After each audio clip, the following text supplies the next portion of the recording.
Hi, thanks for joining us again on Profit with a Plan podcast. This is where you can get some great ideas to create your most profitable business, small business.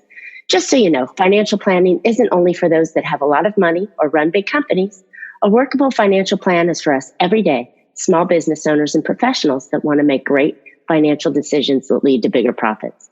So join me, Marcia Reiner, your financial business strategist, fractional CFO, and certified financial planner each Tuesday for some smart ideas that can add more profits to your bottom line.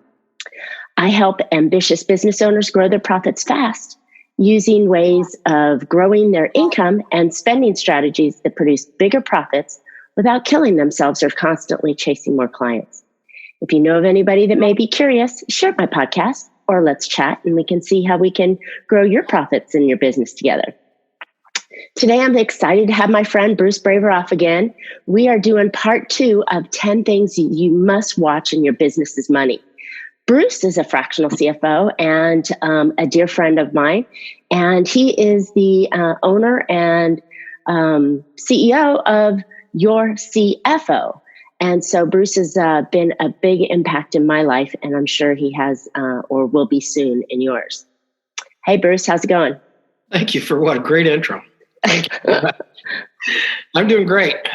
Good. Okay, so what we're doing is we're doing part 2 because last week we did part 1. And last week we spoke about income sources. How many do you have? Where are your clients coming from? We spoke about income production, which is what are your clients worth to you, average cart value, how many relationships you can get in with the same client. We spoke about income projections, and what are those probabilities of success? What's the time frame, and how can you improve it? We spoke about sales data, which was really, really valuable. We talked about what you're doing with your sales data and what are your key or your KPIs, and then how to mine that data. And then we ended up last week on operational spending, which was what's necessary to function, how to make sure you have the right people in the right roles, and then negotiating on everything. So I think I caught you up on what you heard last week. And if you haven't heard it, I encourage you to go back and listen to that podcast because it was pretty great. So today we're going to kick off and get started on strategic spending. And for those of you that have listened before, you know that this is one of my key pillars, that every dollar that you're spending in your business has to create an ROI. And so I think that that's essential for making smart business decisions and growing your profits fast. So Bruce, what are your thoughts on strategic spending?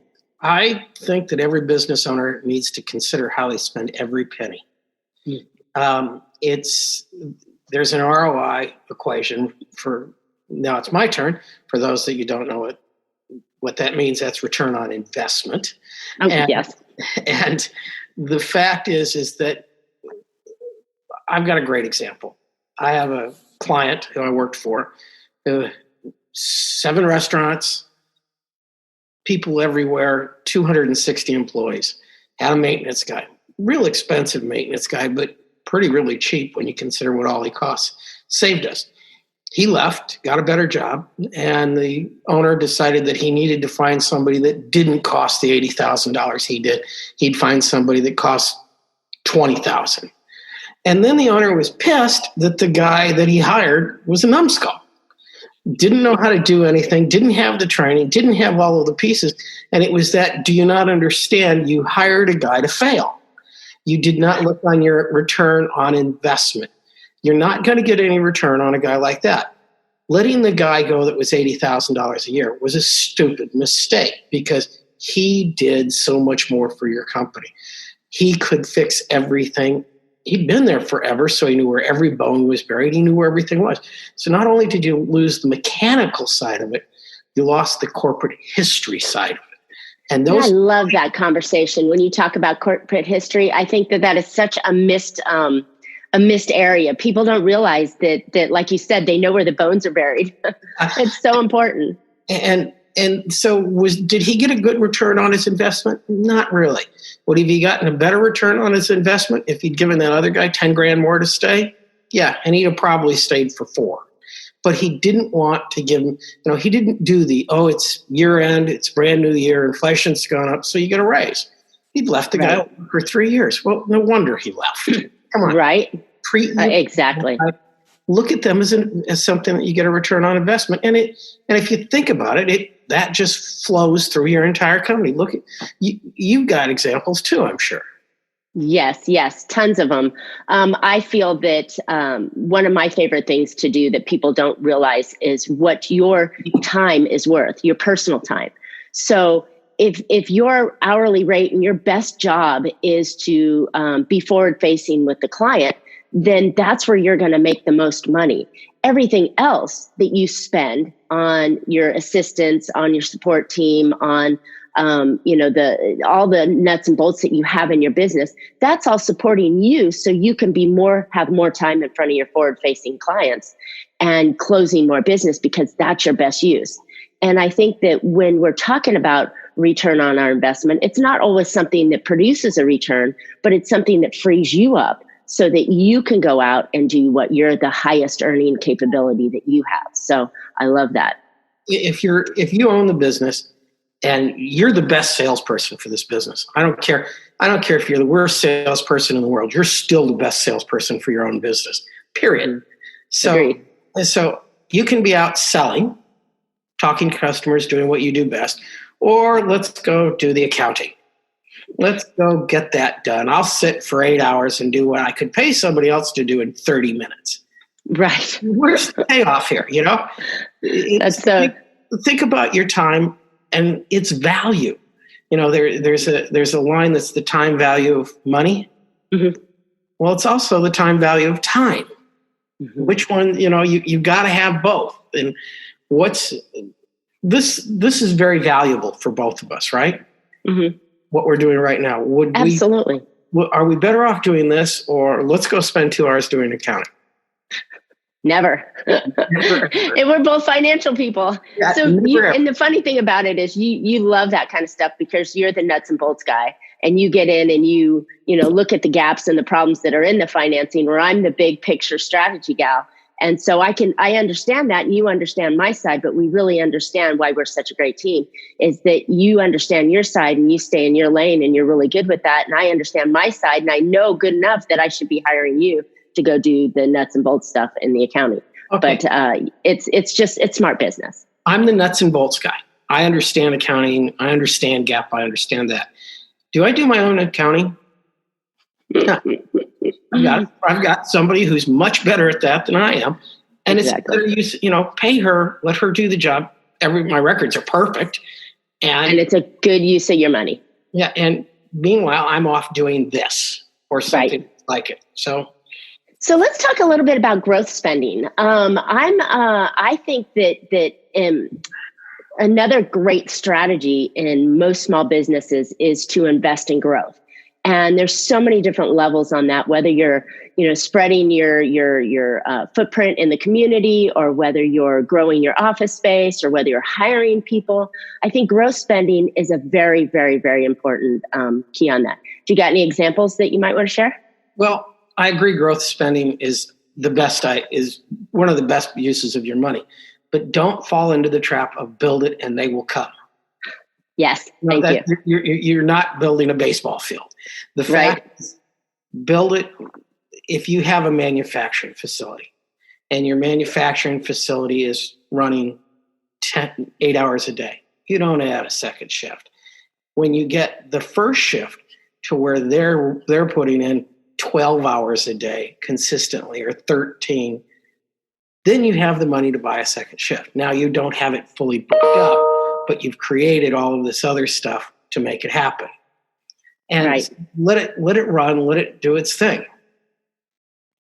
I think that's a great point. I think the thing that you said that is super valuable is in the don't build it before you come. Well, don't spend also that same analogy in your intellectual property or your programs that you're putting out, or new services that you're offering.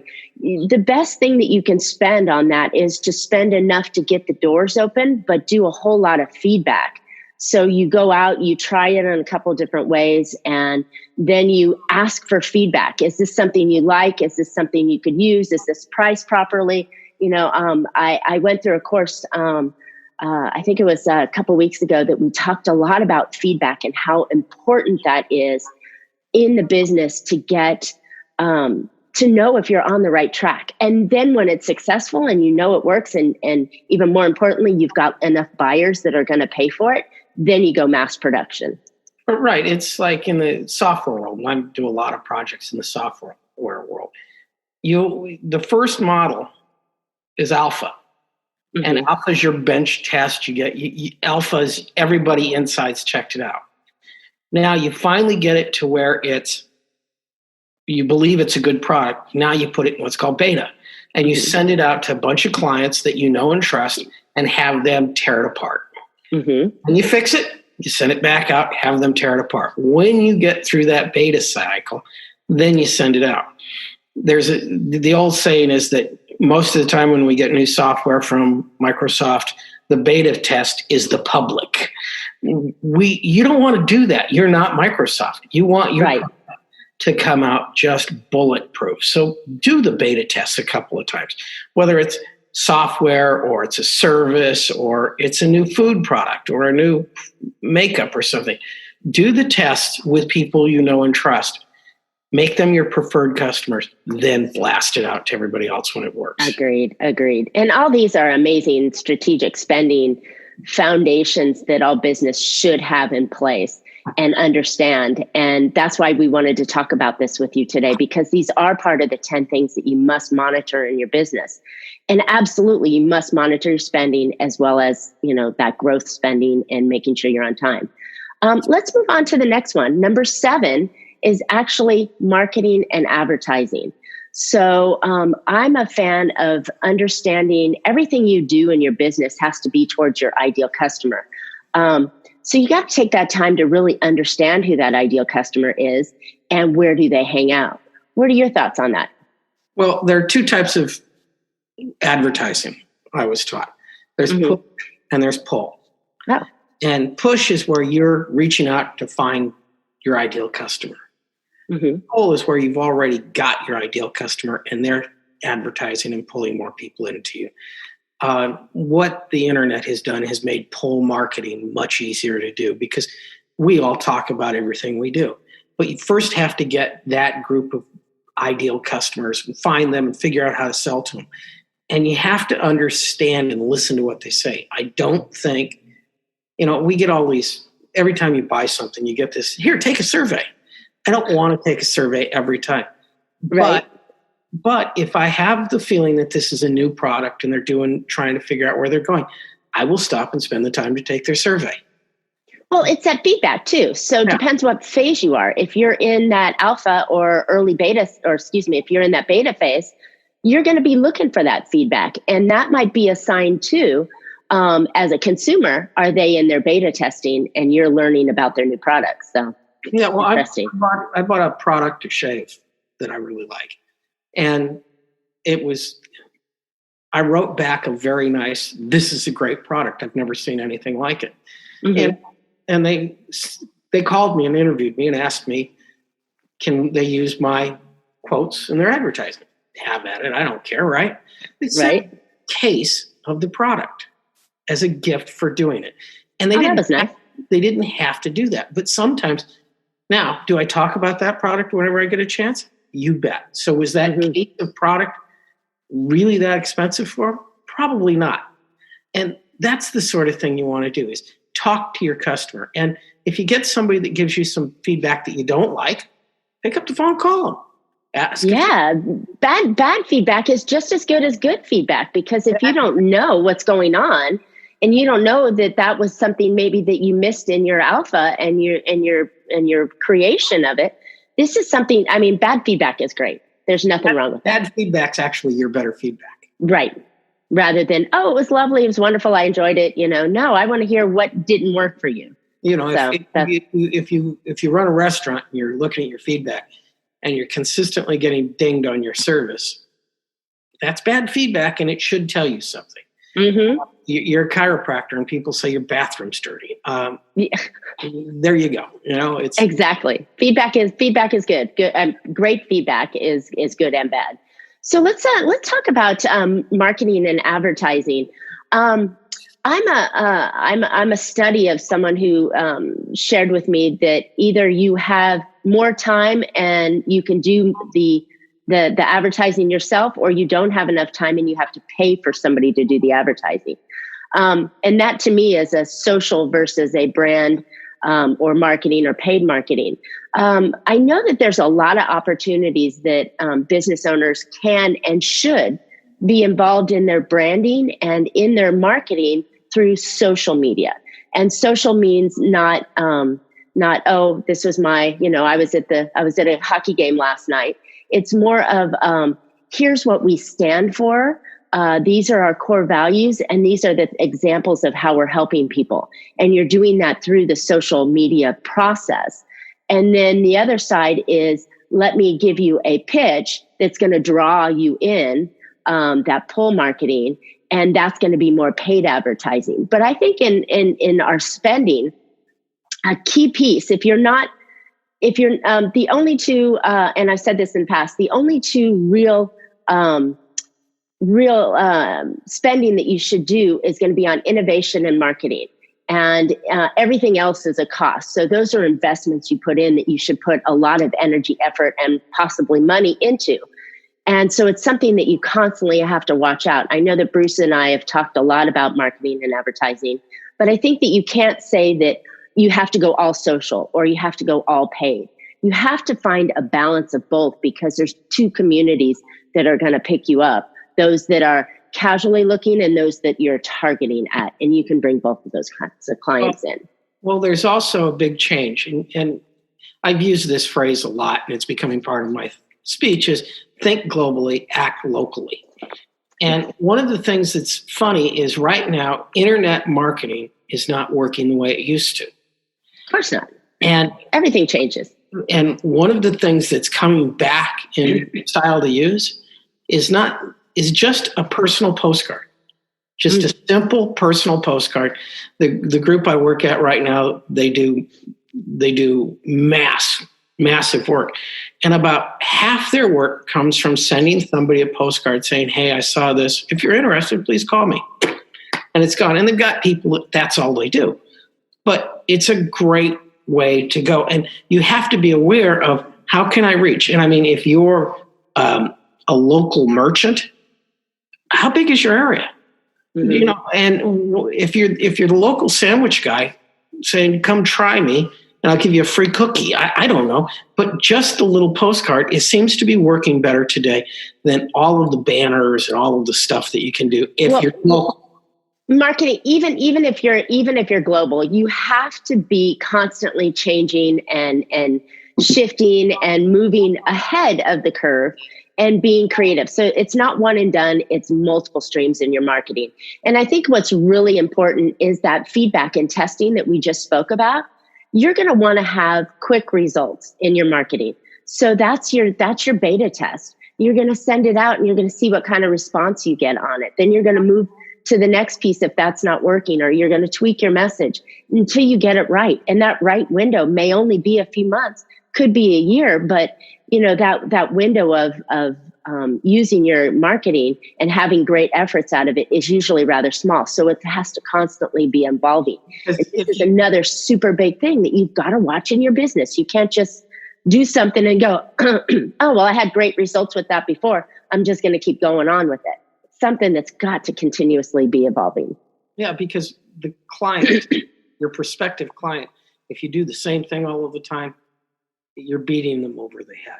And they start. Yeah, and your competitors are constantly following you, especially if you're a leader in your industry. If you go down to postcards, then a month later they're going to be doing postcards. So then your postcards aren't effective anymore. So then you shift over here, and then someone else will follow you. So that's the idea that marketing actually goes on. But you're right. You don't want to pound the same information and same response to the clients each time you go out. And I'm surprised at especially in the small business world today, with how little they really do to push them and their product in their own community. And, right. And it's all, I mean, they say the millennials are really more by what, not just what's your product, but what do you do globally? What do you do that is a reason I should come see you? You've got to know your target, and then you've got to market to them and change, and also do something good. You know, we both serve on nonprofit boards. We both do a lot of stuff. That doing something good, it pays. It pays you back in ways you'll never realize, besides how great it is. So, and if your company goes out and does that, and you put that in part of the branding, not as a marketing piece, but you do it, you have that, and then there becomes social awareness that you can piggyback on in your marketing that does pay out as well. So I love that idea. That's a wonderful idea. I agree. All right. Hey, let's move on to cash flow. This is one of our favorite sections. We talk a lot about cash flow. Profitability is cash flow. It's making sure that one of the key functions is how much money do you have coming in? How much money do you have going out? And how do you make sure that you've got enough working for you, that you have money that you can take opportunities, you can pay down debt, you can do all sorts of stuff, but it's all about how much money you got coming in and what you have going out and the timing on it. So, well, what are your thoughts, Bruce? Well, the thing that most companies don't look at is that you have a sale, you've made your sale, you've made profit on it. But you've taken that profit and you've given the customer 90 days to pay. Or 45 days or whatever it is in your accounts receivable. That money is your cash. You're the bank. And even though you've done a sale and you supposedly have received income, you may not receive that money for 30, 60, 90 days, depending on payment terms. And if that's the way you run your business, you need to be looking at your cash that is generated every day. They make dashboards to do this. There are a lot of great products to do it. Because in an accrual system, you're going to be told, I just made $100,000 and I got no cash. Right. So you have to understand how you're looking at your cash and where it comes from. I know I'm off in the weeds. Yeah, we're gonna talk about accounts payable and accounts receivable next. But let's talk about operating money and having a reserve on hand. What's the first of all, in looking at your operating expenses when you're running it, you really should have that as lean as possible. You need to be able to operate, but have that money be as lean as possible. And then make sure you've got a reserve going. And what's your thoughts on reserves? I'm a fan of having my money work for me, but at the same time, shit happens, and you got to be prepared for that. Well, I think that you need to have enough reserves that you're safe should things get wonky. And they're going to get wonky again at some point. So if you think this 10-year thing is going to go another 10 years, I hope you're right, but I don't believe it. I'm the old guy. It could go 2 weeks, 2 months, 2 years, but you still need to plan. Well, great example. Economy was doing great, and then these guys ran airplanes into buildings. Right. So it's not something that you could control. So you should have several months worth of your money, all of your bills, your operating money, in a bank account somewhere that, in case of emergency, I can dig here. But the other thing you have to realize is that I was taught that working capital, that's the cash your business generates that you put back in, really has about a 25% return. So that money, putting money into your business is your best investment. But don't put so much that you have no cash. There's a balance here. And I like to have several months worth of reserves. I also like to have a good line of credit. Because a line of credit is a reserve. Doesn't matter. And go apply for a line of credit while you don't need it, because when you do need it, they won't give it to you. But I don't care what it is you do. You're going to get a chance to, you sell a product, the manufacturer of that product is going to one day say, hey, if you instead of buying 10 of these at a time, if you buy 100 of them at a time, I'll cut the price in half. Well, opportunity. You need to have the ability to snap up that opportunity. not having enough cash, not having enough credit to run your business, you've got opportunities costs that you're missing. So look at in each business, I'd like to say, oh, here's the magic rule, but every business is different. I'm doing projections. You and I've talked about this. And to do projections is tedious. Yeah. And I put out in the CFO leadership group, hey, anybody got a good program for doing projections? And you know what the comeback was from everybody? What? They're also individual. How do you do that? And if you find one, will you share? So it's every business is a living, breathing organism that isn't like any other organism. You could have two Mexican restaurants that sit on opposite sides of the street. They're entirely different organisms. And if you think anything is one size fits all in this type of thing, I don't have that answer for you.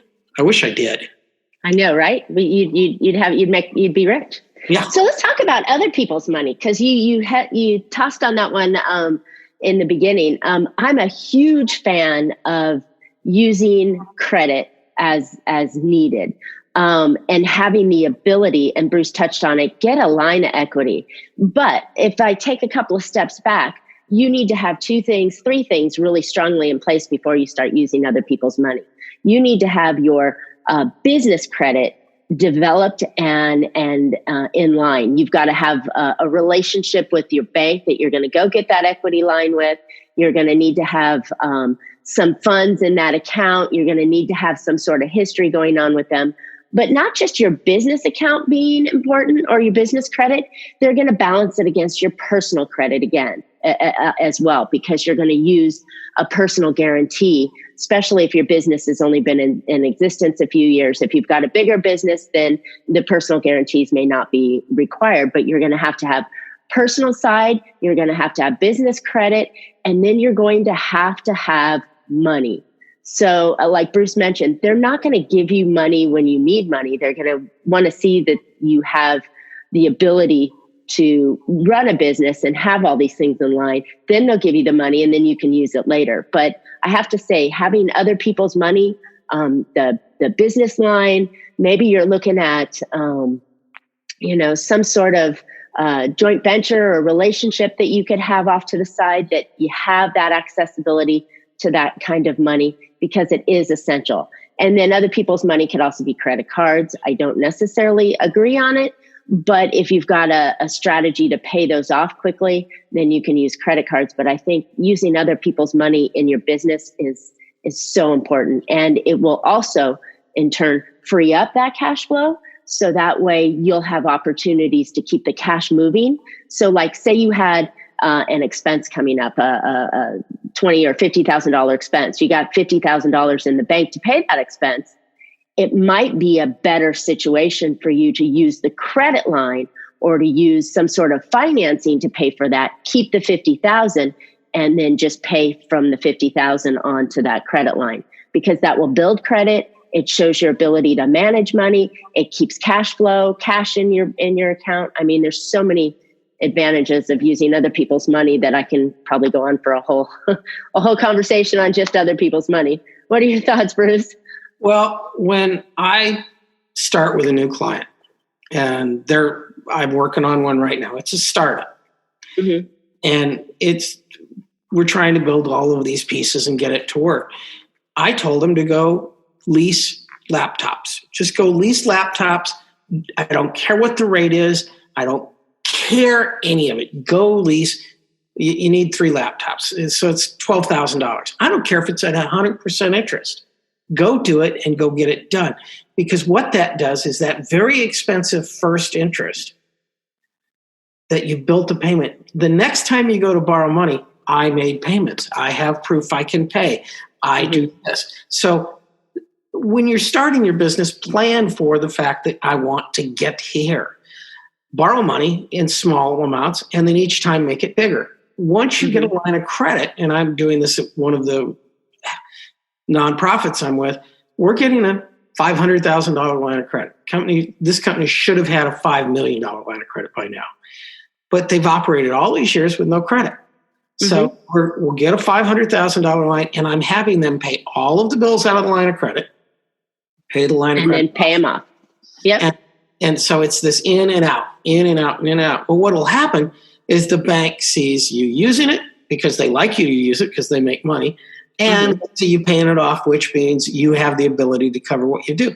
So you do that for 6 months and you go back, hey, this $500,000 line. Not enough. Can you double it? They're like, yeah. And you're building the line while you don't need it. Right. And you reach to a problem. Now all of a sudden you can start borrowing against this line and it becomes that cash reserve. So building credit is a cash reserve. When, as a credit person, when you look at a business, you look at their available credit, because if they've got all their credit cards clear ran up, they don't have the ability to do anything else.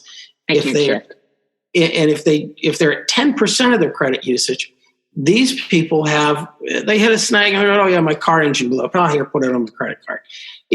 That's what you want, is to build where you have a lot of credit, but you're not using it all. And if you use it all, I mean, the other thing is in today's world, if you're not using one of the giveaway credit cards for everything you buy, really, I mean, I make $50 a month from my credit cards by just spending money. It's what, and the people that don't do that, I'm like, that's free money. Right. So, it becomes the fear. It becomes the fear of having debt, having that gorilla sit on your shoulder and having concerns. So I think the people that don't do that are living in a fearful money world, rather a abundant money world. And it's just, that's a mind shift, because this is one of my big things that I've taken from the banking world. This is a way to really leverage yourself, leverage your business, leverage your life. Everything goes by using other people's money. So it's super important. And if you have some challenges with it, there's lots of ways of doing it. Bruce and I will both sit down and run some strategies with you to build that up. It's super easy, but it is essential and so important for your business to have that. So let's get on with number 9, because we're going on again. Whenever Bruce and I get together, man, we'll talk for hours. I swear, we just bounce off each other with these great ideas. But let's move on to number 9. Number 9 is your accounts payable and your accounts receivable. You absolutely must monitor this in your business. The things that we worry about is, are you getting paid fast enough? And one of my favorites is, are you getting a premium for the time if you're letting it carry out 30, 60, 90 days? I think premiums are important. If you're borrowing money from the bank, you're paying interest. So if you're borrowing money from me by paying 30 or 60 or 90 days later, then you better be paying me a premium. And then the same thing, if I'm asking for a time, I would expect that I'm going to pay a little bit more for that product. Well, it's a lot of industrials are 3% for 10 days. So they'll give you a 3% discount if you pay within 10 days. That's built into their pricing model. Mm-hmm. So they flip it around. So if you pay early, you're really getting the cash price. And if you don't, they've already packaged the price in for the interest on it. And if the one that I love is, I have a service, you and I. If I bill it $250 an hour. If I give somebody $150 an hour and then it takes them 3 months to pay, that was dumb. Right. You have to look at your modeling on not just how much you're going to make, but how you're going to get paid. Because your accounts payable is you're borrowing money from somebody else. Your accounts receivable is you've lent the money to somebody. And the other thing that I just love is, you need to at least once a week go through your agings and see who's not paying you. Because how would you feel if you've got a client that's not paying you that you're still giving service to? And you don't know. And the thing is something as simple as accounts payable aging or accounts receivable agings, reading those once a week, you shouldn't trust somebody else to do that. It's your business. That's one of the places that you babysit, because if you watch it properly, it's going to help make your business more profitable. I talked to a guy a few months ago on a job, And he said, well, I need help. Two of my clients owe me $500,000. Holy cow. He's a $5 million a year company. So 10% of his company, his sales are gone. And that's probably all. And I was going to say, that's also his operating cash. So he's got to take from some other fund so he can pay his help, his support, his building expenses, his operating costs, all that. He's conceivably become the lender and lent that guy, $500,000. And that's ridiculous. But here's the best part of the thing. When I said, are you not watching your accounts receivable report? He goes, I don't have one of those. And this is one of those, do the job right. And, well, it might cost you a little money over here. It might have saved you $500,000 to do $800 worth of accounting a month. I'm thinking there's a fair trade here. Right. So this is our heart. Good accounting, then read the reports and react to them. You've got to have good accounting that's up to date, not 3 months behind, not 3 weeks behind, but that's up to date, and then read the reports. And you've got to understand that this is part of business. It's not just your service or widget. It is monitoring how your business is run. And that's why managing the aging on your accounts payable and your accounts receivable is so important. Well, you're letting money fall through the cracks and someone's walking all over you. If you had a house and you rented it out, you wouldn't, if they don't pay the rent on the first of the month, by the 5th or the 10th, you're calling them going, hey, dude, you haven't paid the rent yet. It's the same thing in your business. You've got to monitor it. Well, and like yesterday, Friday, we both talked to someone, and she sat down and she said, I'm not a business person. And you're running a business, so you're a business person, okay? Yes. So get in a business person's brain. Yeah, well, but let's be real and talk about what you are. And so many people, I can tell you, the people that have great businesses that are a complete mess all say one thing. I'm not a business person. I'm not a business person. Well, I'm sorry you are. So start thinking that way. Start acting that way. Exactly. So let's talk a little bit about payment processing. I think that we're in a world of credit. Everybody uses credit cards or credit in one way, shape, or form. I don't know how many of y'all look in your wallet and see how much cash you've got in there. I've got enough to tip ballet. And, if I want to buy a pack of gum or a candy bar somewhere. Otherwise, I don't carry cash. And businesses don't carry cash either. And your consumers are probably not going to be carrying cash. So one of the big things that we all need and have to have is great credit card processing and managing the fee structure. And more importantly, how soon you have access to that money. Because again, this is cash flow. This is operating money. You did a service, they swiped a credit card, you want to get paid. What are the fees on it? And how soon are you getting the money? Well, and today they say about 88% of all business is done electronically. Exactly. Okay. So this is a big cost center to you also. And if you look at when you're interviewing your merchant account people, have them give you the reports they give you ahead of time. Because I have one group that I deal with, and it's actually several, that will give me a report at the end of the month, and it shows all of my intake and all of the charges, and then it gives me, here's what you paid for all of these, and here's your percentage. And it gives it to me as a percentage, so I know what I'm doing. Okay. And then you go to Wells Fargo, who I love to pick on, and to get an aging from Wells Fargo, because they do this half and half month thing, you literally need 3 months worth of reports to get the middle month's worth of information. And when I worked with those guys, it drives me crazy because I want to know what it is. And what they wanted was exactly what I did. I got tired of trying to figure it out. It's just, here are my charges, here's what I paid. And you have to look at it globally. And I prefer to look at it month to month. And the other thing is depending on what you do, you may need to use a different merchant service. There's plenty of them out there that are fabulous for you, that can answer a lot of questions, and that are more on the independence. Just because you're at Wells Fargo doesn't mean you need Wells Fargo credit card merchant. They want you because that's another stream of income that they earn from you, but that doesn't mean that you have to be there. Shop around and negotiate for everything that you're doing in your business.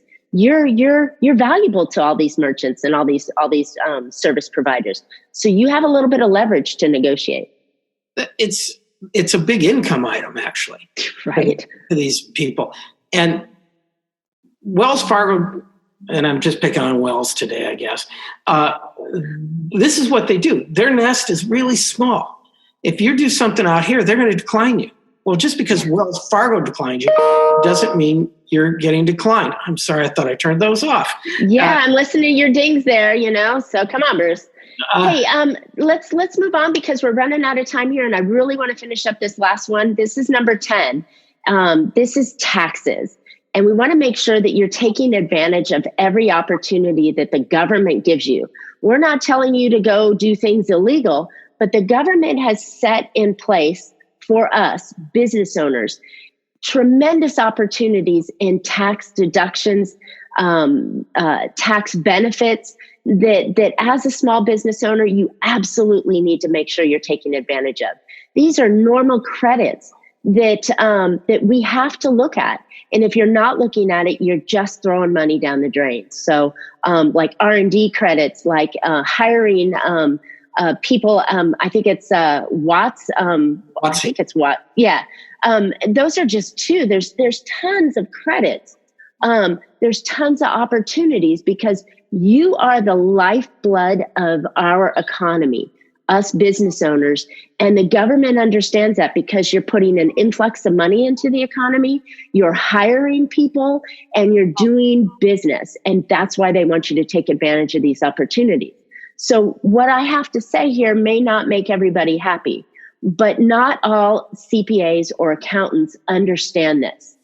They're often looking backwards. This was last year's tax situation, and they're looking backwards. You need to make sure that you have forward-thinking strategists in your tax group as that advisor that's saying, hey, you have an opportunity. If you do this, this, this, and that, you have an opportunity to save on taxes.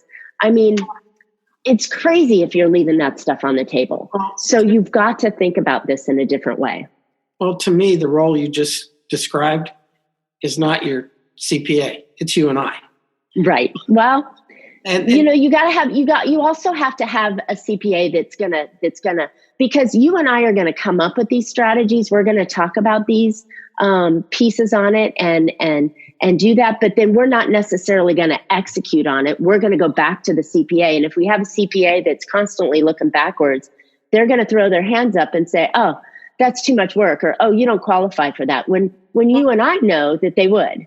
Well, so it's having the right team. But I heard one of the guys I'm working for right now said CPAs do things to make life easier on them, not what is best for you.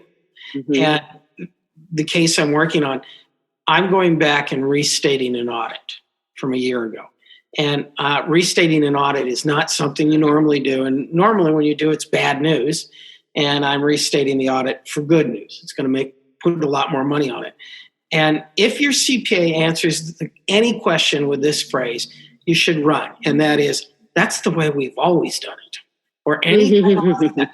Because rules change, life changes, and I want my CPA thinking forward with me, paying attention. And there are some really great CPAs out there. Absolutely. And there are some really not so great. There are some really great fractional CFOs out there, and some not so great. So it's understand your staff. And the other thing is use people that spend all of their time in it. Because a CPA spends all of their time in audit mode or tax mode. A CFO spends all of their time trying to make you work bigger, better. And yes, I think strategies. I think that you're much better off to meet with a CFO once a quarter, talk about where you're going and what you're doing, and they have a different view. And you don't need me in your office or you in the office every week. But if you're doing once we get everything fixed and working right, once a month is probably enough. The group I'm working with, when I get all done with them, they'll probably see me one day a week for life because it's a big company. But they don't need me in their office 5 days a week. They need me there to do this and handle this, and then, gee, this thing goes everywhere with me, And that's why we love the term fractional, is that for most of us, we're the first CFO a business owner has in their business. Once you reach a certain level, you're going to hire a full-on CFO who's going to be part of your leadership team. But for most small businesses, they need our advice and our guidance, but they don't necessarily need us full time. So that's where the fractional piece comes in. So I love it.